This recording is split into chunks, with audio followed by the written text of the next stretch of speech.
கோவை தெற்கு தொகுதி திமுக எம்எல்ஏ செந்தில் பாலாஜி மீது வேலை வாங்கித் தருவதாக மோசடி, டாஸ்மாக் மோசடி, டிரான்ஸ்பார்மர் கொள்முதல் மோசடி உள்ளிட்ட ஏராளமான வழக்குகள் உள்ளன.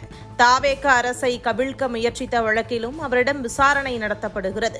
இந்நிலையில் செந்தில் பாலாஜியின் தொடர்புடைய இடங்களில் லஞ்ச ஒழிப்புத்துறை ரெய்டுகள் நடத்தினார்கள். இதனைத் தொடர்ந்து டாஸ்மாக் நிறுவனத்தில் முறைகேடு நடந்தது எப்படி என்பது குறித்து லஞ்ச ஒழிப்புத்துறை தாக்கல் செய்த முதல் தகவல் அறிக்கையில் பல்வேறு தகவல்கள் இடம்பெற்றுள்ளன.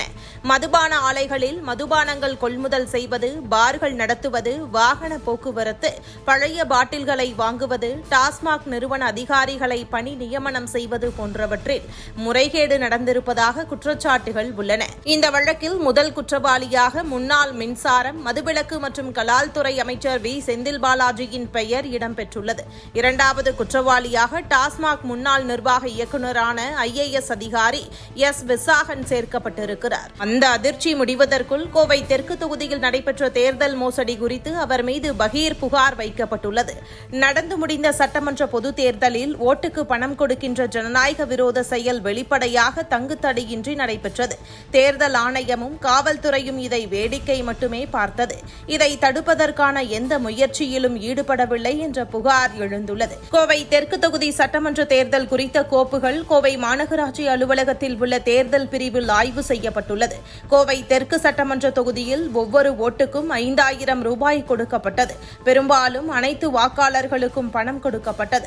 ஆனாலும் குறைந்த அளவு புகார்களே வந்திருப்பதாக மாநகராட்சி தரப்பு கூறியிருப்பதாக தகவல்கள் வெளியாகியுள்ளது. ஆனால் இந்த புகார்களின் மீது நடவடிக்கை எடுத்திருந்தாலே இந்த தேர்தல் நிறுத்தி வைக்கப்பட்டிருக்க வேண்டும்.